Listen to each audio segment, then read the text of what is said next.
So you ready? Yes, I have my earphones. Oh. I was about to say, what? Alright, so we about to go. 3, 2.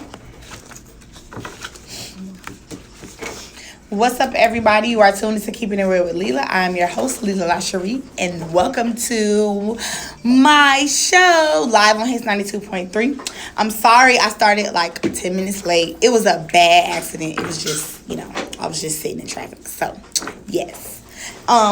Anyway, today is, this month, not today. This month is National Domestic Violence Awareness Month. So, being that I was a victim of domestic violence, and I know a lot of women, unfortunately, personally, that I know and love who have been also victims of domestic violence, I figured that I wanted to talk about it today. I looked up a couple of little statistics. I'm going to give out the domestic violence the hotline or whatever for those women who are afraid and don't know how to get out of it or don't know pretty much which way to go and who to talk to, or some women are stuck. They really have nowhere to go, or they don't have no family, they don't have no friends, or it even gets to the point where people are so scared to help you because they know, you know what I'm saying, like, what you doing. They said all they hear is music. Give us just a second. He said, hey, men too. Yes, I know men go through domestic violence. I'm going to talk about that. Look, you don't start. That's the same one? Yes. This is going to be your heckler. God. He's the one of your number one fan. Clearly, but I don't like to be, what do you call it? Critiqued every single time. I don't need that. Well, hey, that's your business. Look. What's up, y'all? I'm here. We started a little late. Again, I told you we'll be talking about domestic violence. So, we started a little late, but again, thank you for joining. Got a little technical difficulties. Get it together. Hold on.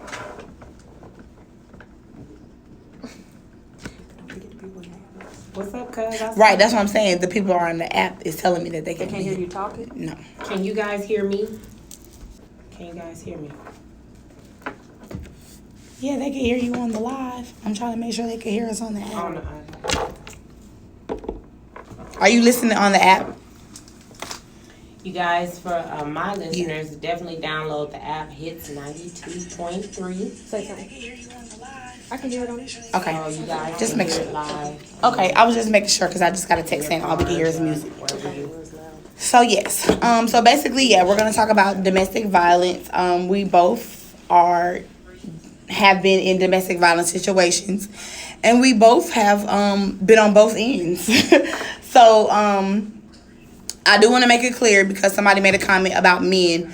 I'm not talking about just men. I'm talking about men and women, but it's more so women. One of the statistics, that's one of them words you gotta say, slow statistics, say that every 9 seconds a woman in the U.S. is beaten or assaulted. Every 9 seconds. The men is 1 in 4 men are victims of physical violence. They also say by someone who's afraid, you know what I'm saying? So it's like, I don't know. I can't say that I have been a woman who's been like a fighter. I put my hands on you first type situation. But that is, the older that I've gotten, I've realized that it's not okay. You can't let someone, like how they say, he who angers you controls you. You can't allow a person to get you to the point where you're so upset that you want to put your hands on them. Right. I even got to the point where I started being like, look, if I make you feel like you want to hit me, we don't need to be together. Exactly. We don't need to be around each other because I might be toxic to you. I might make you feel some kind of way, and that's just what it is. Exactly. Like, I don't want to be the person. And I've never been in a domestic violence situation or relationship where I was getting beat on every day. Now, it did take me a long time to understand that it is different types of abuse. Right. Most people think that abuse is just physical abuse. Right. There is mental abuse. There is verbal abuse. Right. There is emotional abuse. And then there is physical abuse. Most of the time, you endure everything before you endure the physical abuse. Right. It's more of a. I got to the point where, the physical it is what it is. I hate to say it was physical abuse because I only got hit one time, but only is still not good. You know what I'm saying? So it's like I hate to say it like that because I know some women who get beat every day, every day, every night. Every day. He's mad and he come home and start beating ass. You know what I'm saying? So it's like I hate to say like, well, I didn't go through the abuse because it still did happen to me. Right. But more so mine was a mental and emotional. Mm-hmm. Verbal was not all the time. Right. Verbal was if I make you mad. Right. That's when the verbal came out. You know what I'm saying? Then, like I said, I only got hit one time, but I had a black eye for a whole entire month. Yeah, that was scary.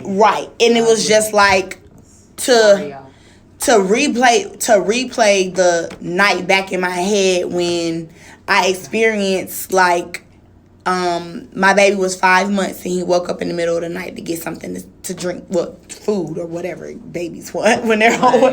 And I remember sitting up in my bed, opening my eyes, and my eye wouldn't open. And that's when I was like, oh, shit. Like, this is real. I just remembered, and my niece, they share so much with me. I'm telling you, every moment that I turned a color, I got a picture. It was like crazy. Yes, it went through phases. Yeah, that's one of the things that I definitely deleted. I could not look at that anymore. It was crazy. It literally went through, like, immediately started changing colors. That was the first thing. Like, as much as I'm a fighter, I always thought that if I ever actually got hit like that the way I did, I would fight back. Right. I did not fight back. I was more so like, I gotta get away. And I gotta get my baby and I gotta go. And more so like, what does my face look like? Because I immediately started feeling the change. So it was more so like, I was worried about my life because when I looked at him, the person that I saw in his eyes was not him. And I felt like we had been into maybe like 2 or 3 physical altercations before that. And it was more so on some, if I think back, I probably swung on him first. Because when you get to being disrespectful with certain words, I just wasn't with that. Right. You know what I'm saying? So my first instinct was like, I'm not an arguer. I wasn't taught to argue. I was taught to swing. Exactly. So it was like, we got into a couple physical altercations and then one really bad one when I was pregnant, and that kind of made both of us scared. So it was kind of like, no, we can't put our hands on each other. We need to keep our hands to ourselves. Right. But when it got to the point where, I think it got to the point where I started literally avoiding speaking my mind on how I felt about anything. It could be the smallest thing, like I don't want this pot sitting this way. Right. Because I was afraid that if I made him upset, it was going to escalate into a fight.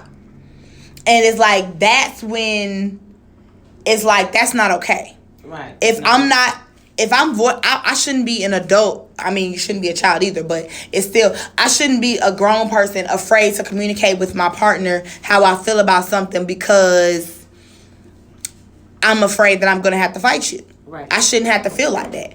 Nobody should wake up every day in fear with the person that you sleep next to every day. Exactly. So it's just like I say, I remember that day, and literally from the first 5 minutes, my eyes started changing colors.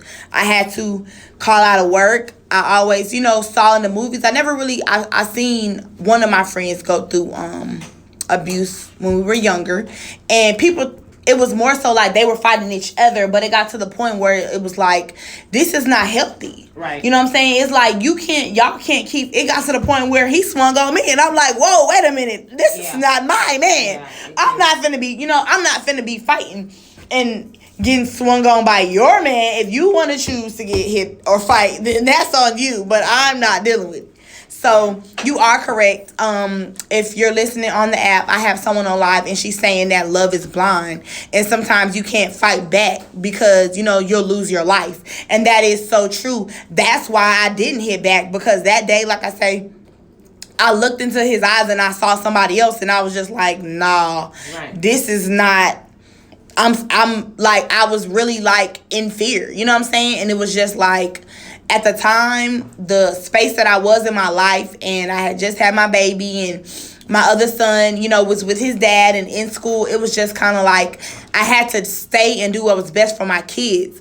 But me and his mom at the time, we were really close. And that night, you know, she took me on a drive, and she just pretty much kind of wanted to know where my head was. And I was just like, I'm leaving your son. I would never be with a man who puts his hands on me. And she was just kind of like, you know, think about the baby and don't. I felt like she was trying to talk me out of it. And I was just like, if this was your daughter who just got hit, you know, how would you feel about it? Or would you be wanting her to stay in the same house? And if she felt like that man was good, and, you know, a lot of parents, a lot of mothers, they will excuse the behavior. Right. And be like, hey, you know, just work it out.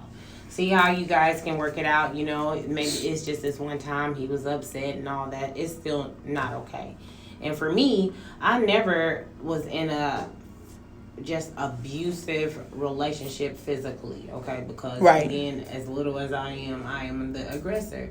I had been in situations to where when I start feeling like, you know, I can look in that eye, because it is that look in that eye when you could tell a person is, you know, gonna make a move. You know, I make the move first.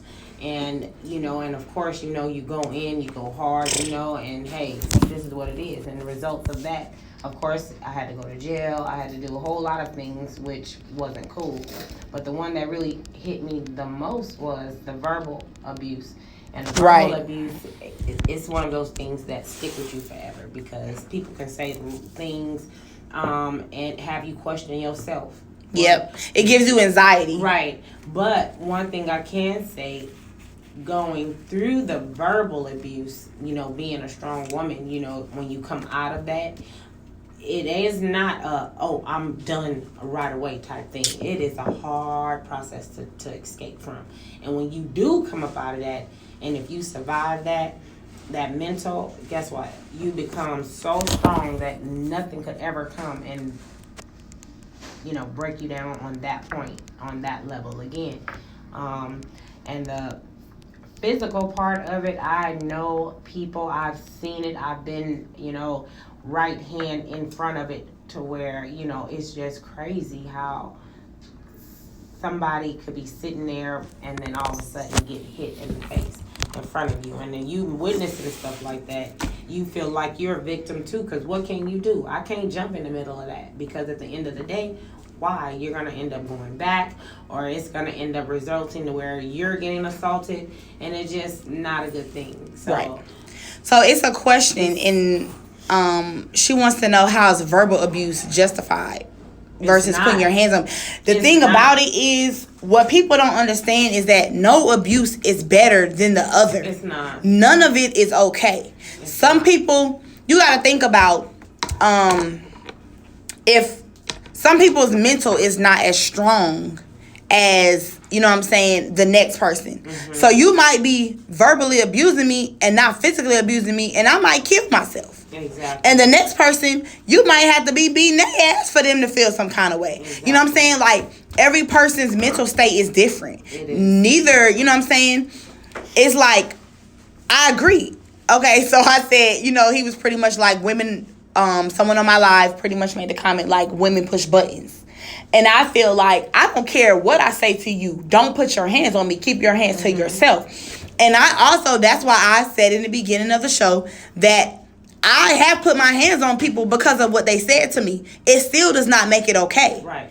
Well, you are responsible for your own actions. Right. If you are talking to me to a point where I feel I want to put my hands on you, I could remove myself. Exactly. And not only that, with the answer to the gentleman that made a remark on women push buttons, well, guess what? In my relationship, my husband will wait until he have a drink.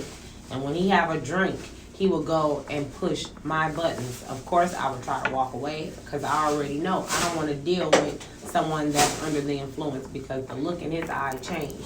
So at the end of the day, when he felt like he can get enough strength and courage to come and poke my buttons when he's drunk, he goes overboard. And one thing I knew, is that you're not going to overpower me with that. So now I have to survive for me. You know what I'm saying? And I just would go upside his head. It just would be just that. Now, don't think that I can whoop him by any means. No, not at all.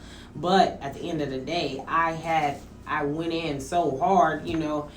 He was like, I wasn't really about to do anything, but you just really have to understand the charge of effect of me knowing that abuse is out there. I wasn't going to let it happen to me. Right. Period. Because all it takes is one hit, one push, one choke for a man to get, and it's over with. Because women, we are not stronger than these men out here.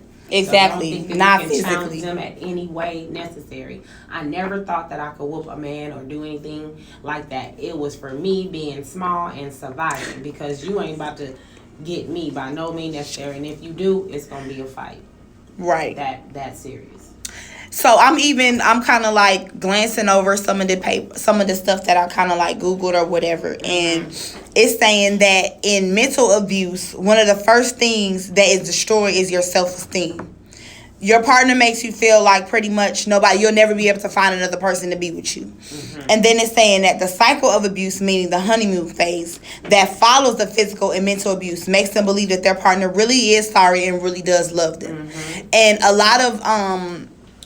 lot of times, you know, and a lot of people that I've talked to that have been in domestic violence situations and afraid to leave, that's one of the first things that they say is that, oh, well, he loves me and this and that and that. And I feel like, or who gonna pay my bills? If you love me, you're not gonna put your hands on me. I don't care how upset I make you. Remove yourself. Take a breather. Sleep on it. I don't care. Whatever you gotta do.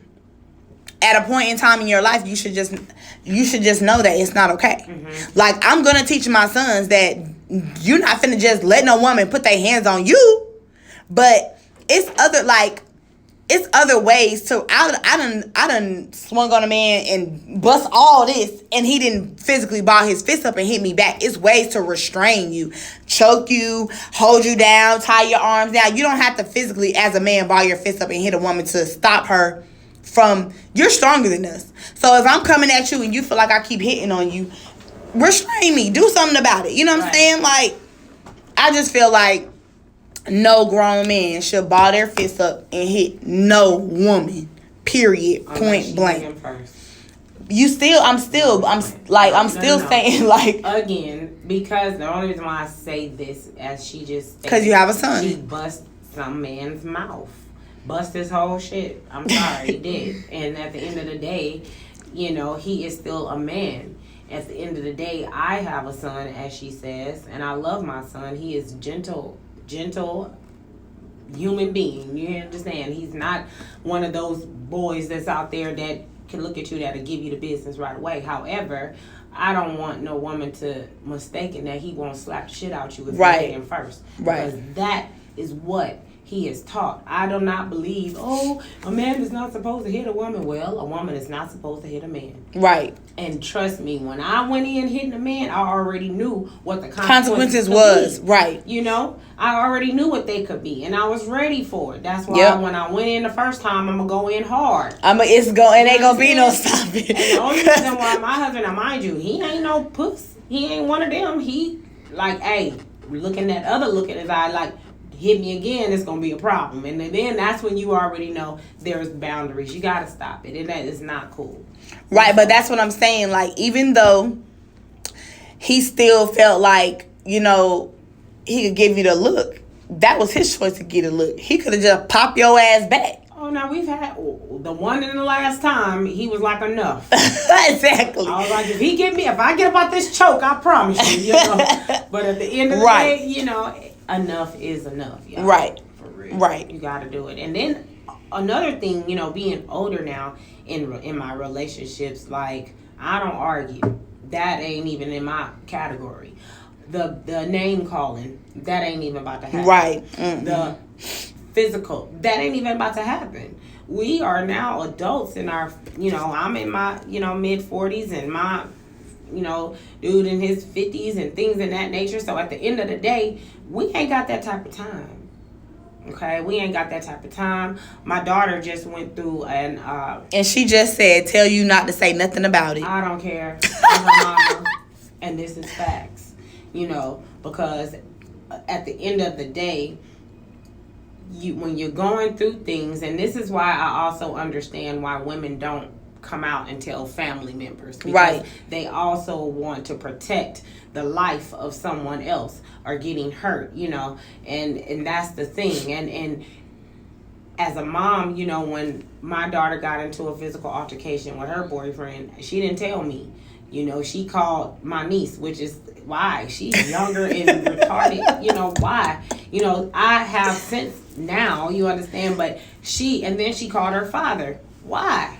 You are daddy's little girl, so how in the hell do you expect them to, you know, that's really effective in your life at this point, that really care about you, that really is going to, when they see it's on site. For me, yeah, they know that I'm the beast. They know. But at the end of the day, I do know how to tame my beast. And I do know how to kind of keep it cool. But at the end of the day, I just want my child to know, like, at this point, when you let certain things out and your family has the grasp of it and the decision is already made, you cannot go back there because you're putting people in different situations. So this is why it's like, is it okay to say, you know what, if something going on in your home and if somebody puts but that's in any type of relationship, that's whether the argument might be physical or not. Once you tell family and friends certain stuff, right, they're gonna judge anyway. They're not gonna like that person no more anyway. That's kind of like, that's why when you do decide to say something,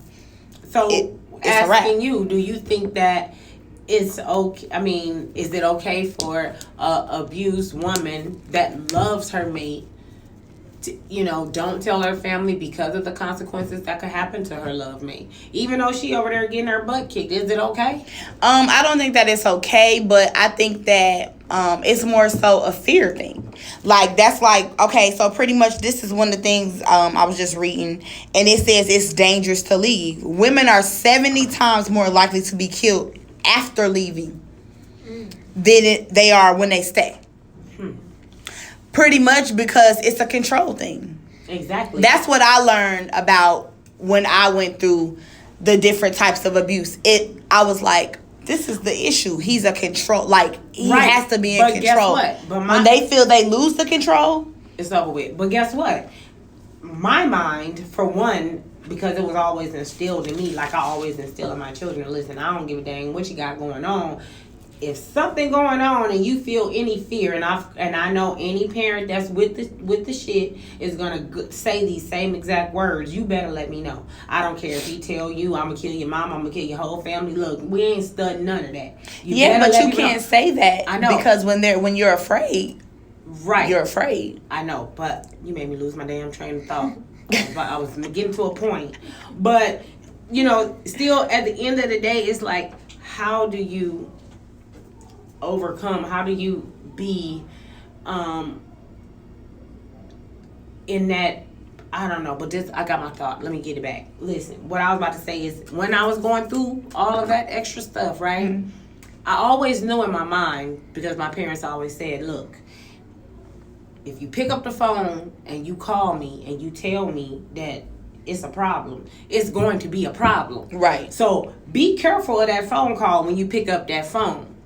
Understand? Be careful. So my thing is, I've always caught that mind, like, listen, I got goons with me for sure. But if I really want to pick up that phone and do it, I'm going to make sure it's going to happen regardless. And then at that point, I don't give a shit.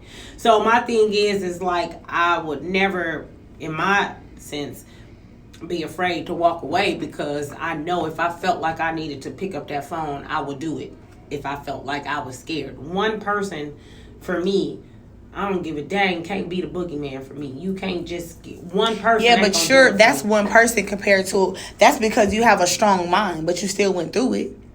as strong as I am, I never would have thought that I would go through any type of abuse. The only reason why I went through it because in my mind I felt like I didn't have nowhere to go because that Right. was my first time ever like moving in with somebody else when I've always had my own place. Exactly, but that's what I'm saying. So just the fact of you felt like, okay, I'm gonna stay because I didn't have nowhere to go. It doesn't matter why you stay. It's just the fact of you found a reason to stay. Right.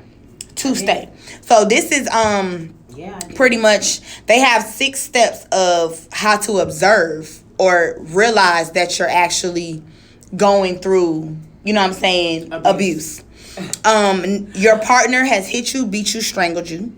Your partner is possessive. Your partner is jealous. Your partner puts you down. Your partner threatens you or your family, or your partner physically and sexually abuses you. If they ever push you, shove you, or hit you, or make you have sex with them when you don't want to, they're abusing you. And raping. Right. Right. That's crazy. So people don't look at it like that either. People don't look at it like, because this is your boyfriend or your husband, they're not raping you. That's rape. If I don't want to do it, if I don't want to do it. Yeah. Honestly. But yeah, it's really serious, guys. That shit crazy. And then I knew this one guy that really used to get beat up by his girlfriend. But trust me, a dude couldn't do that. He'll knock him out straight up. But he would go home and take that abuse of his woman. I'm talking about she pull up, she show out, she don't give a damn. She'll slap him in the face, she'll throw ice in his face. She just no respect at all. But let a dude get out of pocket with him. Trust me, it's on and popping. He ain't playing no games.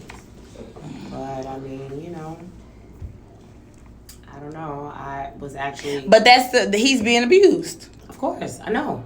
That's what I'm saying. It's just crazy how it could be. You know, people just.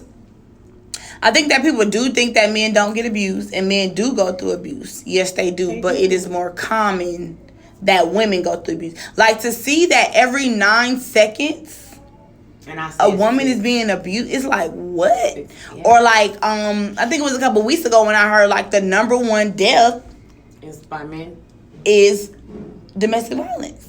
Like I'm a leasing consultant, and we have to, like, when you sign your lease, you have different addendums that you have to sign.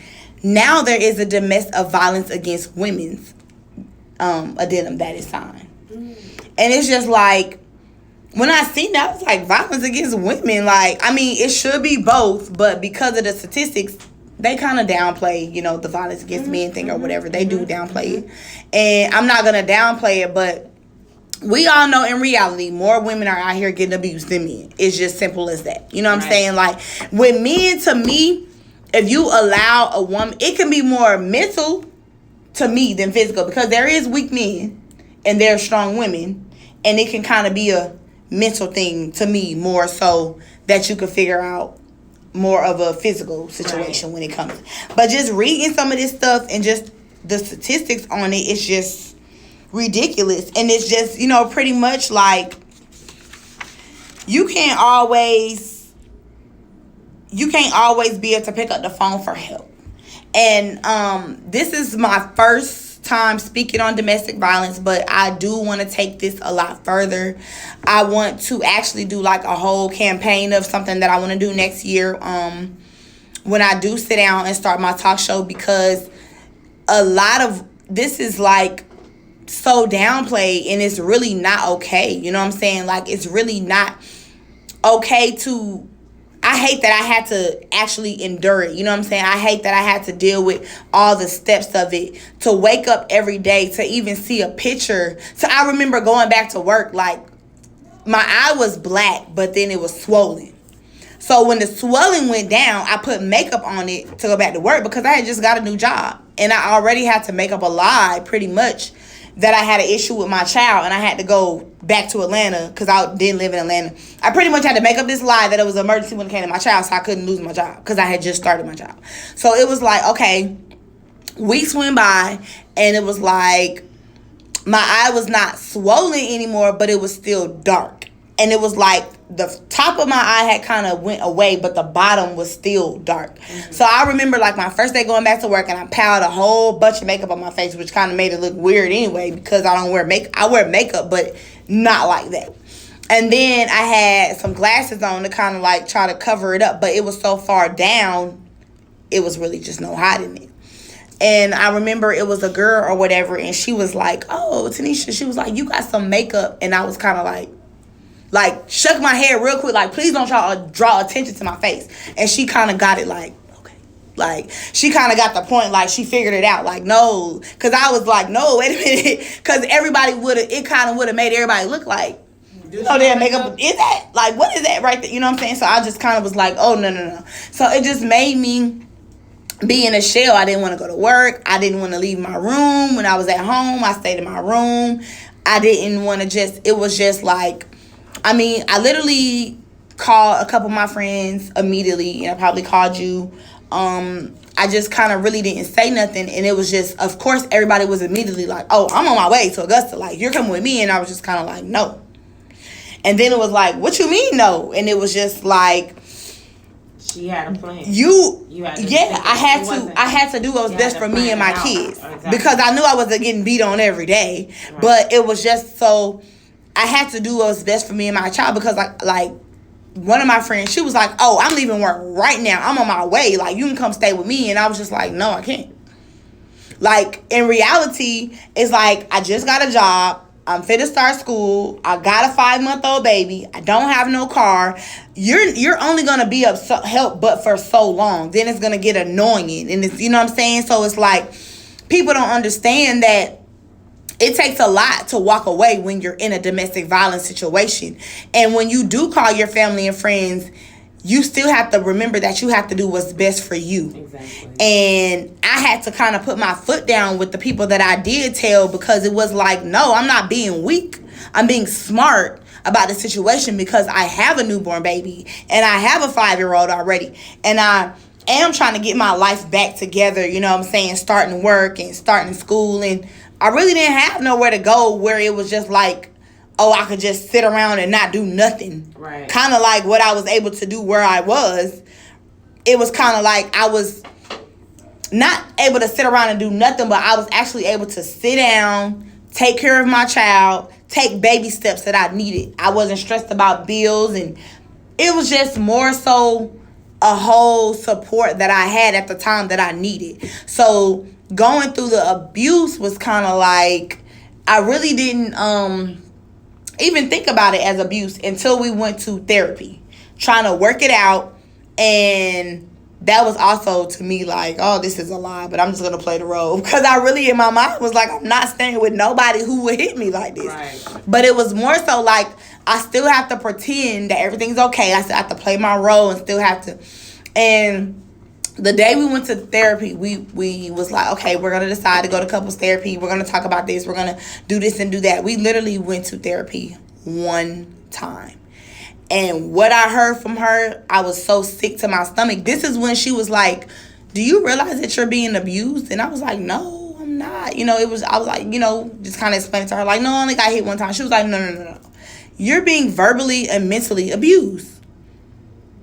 And when she broke it down to both of us, we was both looking at each other, and it kind of made him be like, no, I'm not abusing her. And she was like, you're not doing it on purpose, but you are doing it. This is what it's called. This is what it's considered. Right. And it was just kind of like a shocker to him, like, whoa, like for both of us to hear it out loud, like, wait a minute.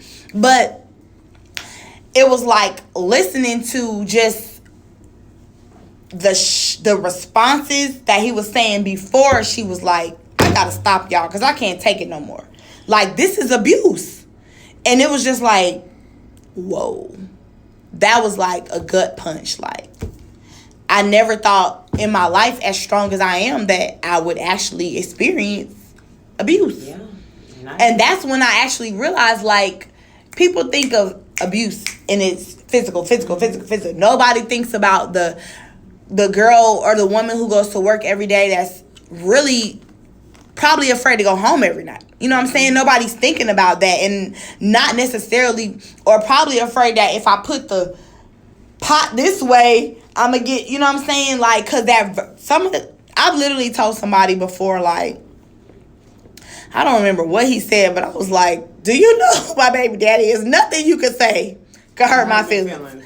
I've heard it all. You know what I'm saying? So it was just kind of like, saying it out loud was like, damn, like, that is not okay. But it's just, you know, it actually, it made me stronger, and it made me realize that I know the signs. And I'm not going to be with a person who even shows me a little bit of a sign that you might put your hands on me. Or I, like, my what am I trying to say? My pet peeve word is bitch. Do not. Those are fighting words to me. Yeah. Those are fighting words. I mean, I say that to my partners, to my friends, like, we cool, but don't call me that. Like, that word is a trigger word for me. Like, we could be together 10 years. That word come out your mouth, baby, I'm packing my bags and I'm leaving. Right. It's just certain things that are just, and I have to let it be known because that's a trigger for me.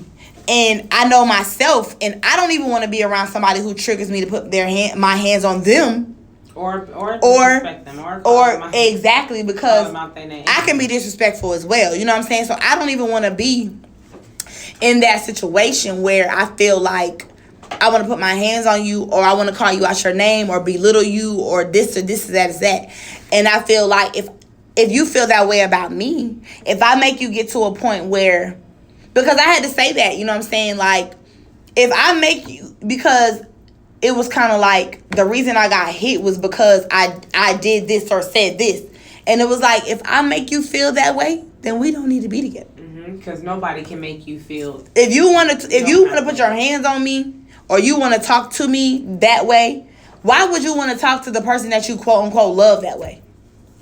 Mm-hmm. It's not love. It's toxic. It's toxic. It becomes toxic. Yeah. And when it becomes toxic, I remember I'm kind of just now getting rid of the anxiety. Like, I remember I could see his number pop up on my phone and my heart would start beating, like, especially, you know what I'm saying? Especially after not seeing him for, like, 9 months almost? Yeah. And then I had to get a protection order, and just pretty much the same judge who gave me the protection order kind of was like, well, y'all have a child together, so y'all got to deal with each other. And it was just like, what?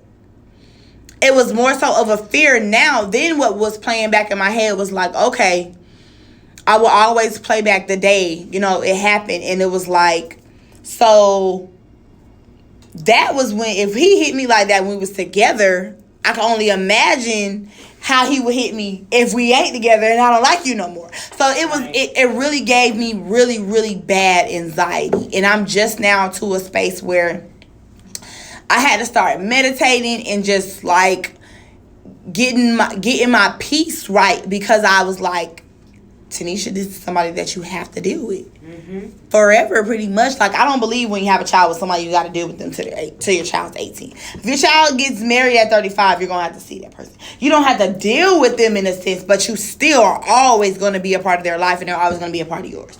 You're going to have to share grandchildren. It's going to be always a connection in some kind of way. So it was like I had to get to a place where I didn't have so much anxiety, or my heart wasn't feeling like it was finna jump out my chest every time I had to talk to him, or knowing that he was finna pull up just had me on like, oh, Jesus, okay, let me just breathe a little bit. It was like, that was a really bad time in my life for me.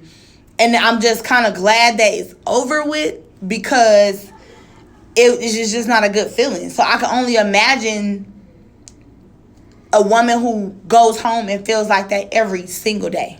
Yeah. Like, I can only imagine. Or a woman who had stayed for years and years and endured that pain. And it, you know, and I was just thinking back, as a woman, like I said, you know, I never thought that it would happen to me verbally. And then I never thought of the things that we do that draws you back to that situation. And as I was thinking, like, you know, you start thinking about the things that you like about the person, the things that how the person makes you feel. And the person that I was with, the thing is that he was nourishing and he catered to my needs. It was just that So you looked at the good instead of the bad, or the reality. Yes, but when it was like, it wasn't like a verbal abuse like every day this, but when it went down, and it was like whatever he felt like saying, he would say it, and however he felt, he would say it. And the word B, I've never been called so many B's in my life. I never have been disrespected by anybody that I've been with, because for one, I've always had an example of my parents together for over 50-something years, and I've never heard my dad disrespect my mom nor hit her. So at the end of the day, but we still raised up as, wish a nigga would type thing, But when I went through with my boyfriend at the time, it was just like, this is new, and I'm trying to figure it out, because this ain't never happened to me before. Out of all even after my marriage, like I said, this happened after the marriage. So it was like, I didn't go through this with my husband. I didn't go through this with none of the previous relationships. So it was shocking to me. And at that time, I had decided, that I was going to be the woman in the relationship and not be so rah-rah, because I felt like maybe that was one of the reasons why me and my husband probably clashed, not only on the insecurities, but like, I can't keep lashing out. Yeah, you can't keep being the aggressor, aggressor. So let me be the woman in this relationship. But I really do feel like it boils down to a respect. You cannot be with someone that you don't respect, because men or a woman, if you don't respect that person, you're gonna treat them like shit. Like shit. So and then like I say, and where where I'm from, in that northern region of California, the environment, and I'm telling y'all, this is the thing. We grew up in the pimp days. You know what I'm saying? No, real stuff, to the point where it's so crazy how history will end up repeating itself. And Oakland, California is basically where the pimps, the players, and the hustlers was from, and this is where it came. This is where the Mac came from and all that. And it just generates in the lingo, to where every dude, I'm telling you, they will call you a bitch in a minute. How Too Short got famous off the word bitch, because hey, this is where he's from, and all of the dudes act like that. Not, I'm saying majority of the ones you get mad. They as sweet as possible. Love you to death, but get out of, man, make them mad. You a bitch in a minute. And then it's just the things that we have to endure growing up. Most of us feel like it's okay. Like, oh shit, that's just part of him. Right. And see, I wasn't raised like that. Exactly. And I wasn't either. But again, I have always been around it. But then when I end up dealing with this particular person, even though I was in Atlanta, this person was from the town too. So it was just like, damn, that's probably what made me kind of understand the lingo, but not knowing that I ain't about to stand for no dude to call me no B, or a hoe, and and cuss me out and say all this little extra shit. You know what I'm saying? That's what they do, and that was just a part of him. But at the end of the day, I would never ever. I don't give a dang where you from, where you at. If it, hey, it ain't gonna be that, because I don't carry myself like that. And I ain't gonna disrespect you like that, and I want the same respect, and we gonna keep it like that. But you live and you learn, I'm telling you. So it's just one of them things. It could be an environmental thing, hereditary, because it can be hereditary. Things that you've seen when you grow up, you think it's okay. Okay, yeah. That's why it's important, ladies, that if you have an abusive husband, baby daddy, or whatever you got going on, please don't say you stand for the kids, okay? Right. One thing about me, and the kids see it all. But one thing about me, when I got ready to separate from my husband, my kids seen us fight a lot. Right. And again, as soon as the arguments started, they get nervous, and then they get scared, they get to crying and all this extra stuff. And then as I can remember, fighting, you don't even hear your children crying. They're all the way in the background, but they right up under you telling you to stop. Please stop. They're begging you to stop. And at some point, you have to stop and listen to these babies, because they will be scarred for life. Now that my children are grown, and me and their father are friends, they still be nervous. Not even on some like, oh my God, they about to fight. They just don't want no arguments to escalate because of the damage that we've done so many years of their life. You know, thinking we're gonna stay together because we a family. These kids growing up, they need us. But guess what? When we separated, our children was like 9 and 14 or 13 or something like that. And at the end of the day, they were happy. Not that, oh, mom and dad is not together, but guess what? Now we can be at peace. It's peace toxic with both of them. So we didn't divorce our kids as parents. We divorced each other because we couldn't be together, but we still kept that room for them. I'm here, they over there. The kids, you know, they got 2 homes, and we're going to deal with it like that. Right. And they were okay because we had to date. They were like, look, we ain't worried about all that. They didn't have no problems in school about, you know, moving forward with the separation because they already knew. Right, that, look, because when it comes to toxic, and that became my biggest thing. Like, children notice. You know what I'm saying? And like, just seeing like how my oldest son, you know, Cam is still young, so he doesn't really notice things the way Kari does and call things out. And like, he notices, he pays attention, and he notices when I'm happy and when I'm not happy. Like, I was having a conversation with my ex, and I said something to him, and my face kind of scrunched up, and Kari kind of looked at me like, here we go, Ma. And I said, why you look at me like that? I was like, why you look at me like that? You thought I was going to swing on him or something? He was like, And I was like, see, I don't even want to be with someone who my son feels like it's going to be an issue. You know what I'm saying? Like, he needs to see that, okay, I know he love my mama. We straight. I don't got to keep coming. You know, like, I could be around somebody or at home or something. My son will come check on me 10, 15 times. Mommy, are you okay? Mommy, are you okay? Mommy, are you okay?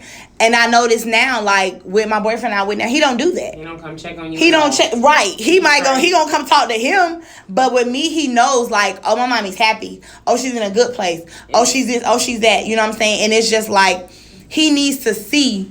Children need to see that their parents are being loved, not just mom. Right. Children need to see. Children need to see if that their fathers are being loved. You know what I'm saying? Like, it's a happiness because they pay attention to things that we don't think they're paying attention to. Exactly.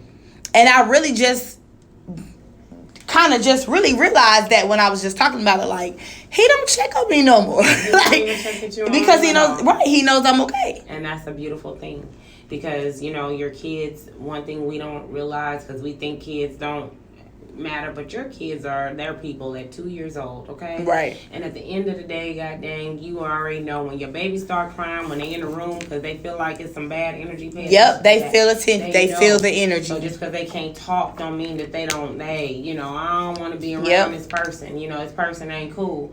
But at the end of the day, too. Because I tell people that Cam was 5 months when I got hit, but he was right there. And you know what he did? He started screaming to the top of his lungs. He couldn't say, but he knew what had just happened.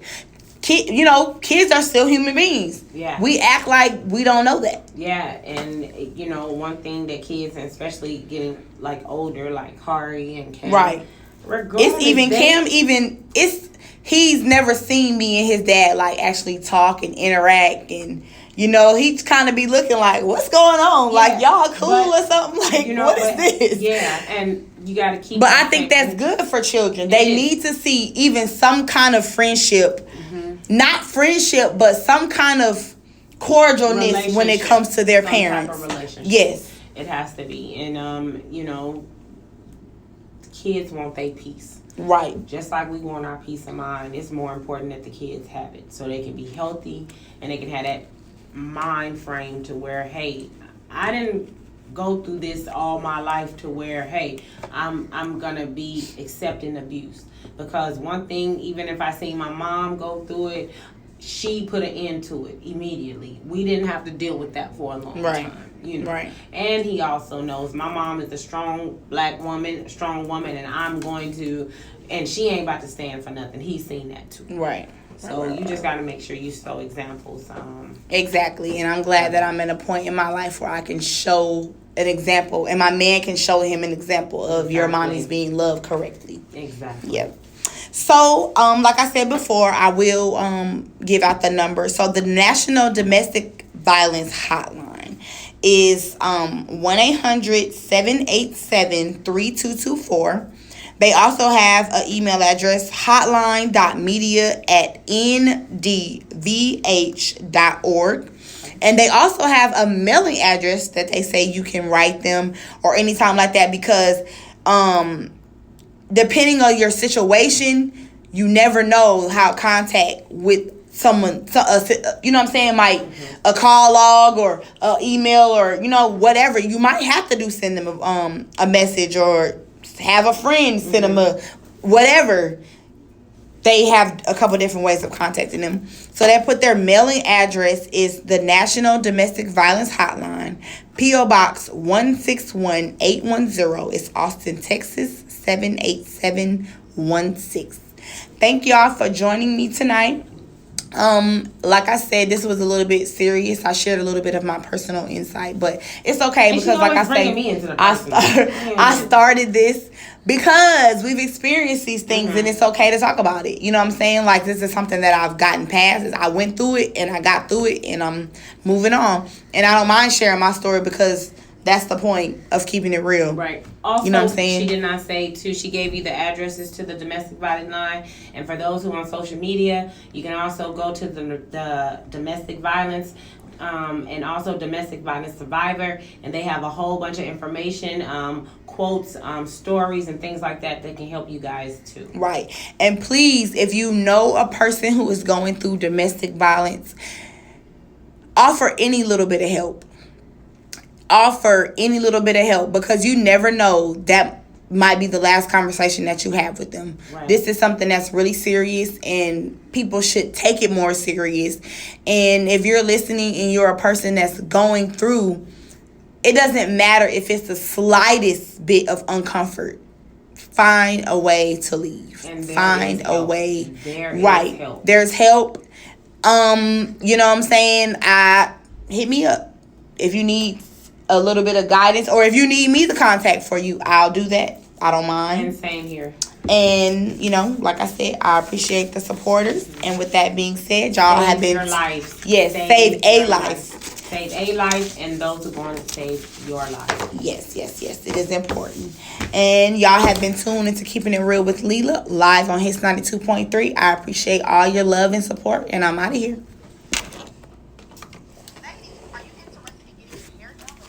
Oh, we don't want to do that shit no more. That commercial's dead. Wait. I mean, you can do it, but yeah, the commercial's dead. That mic was still up. Oh. She said it's dead. Right. You don't All do that right, with them? y'all. No. We out of here. She's basically like, she got a lot going on. She just started a whole spa, and she just kind of really For tuning in wants to today. not have a brand ambassador right now. She's just like, she has to get some things organized, because she can't really hold her end of the bargain on stuff. Okay. And I'm like, yeah, I ain't posting. I'm gonna keep posting. Yeah, you... Where my free, Play that shit. right? I'm like, Where my ooh. free. Only live. Like, yeah, Turn that that's shit dead. off.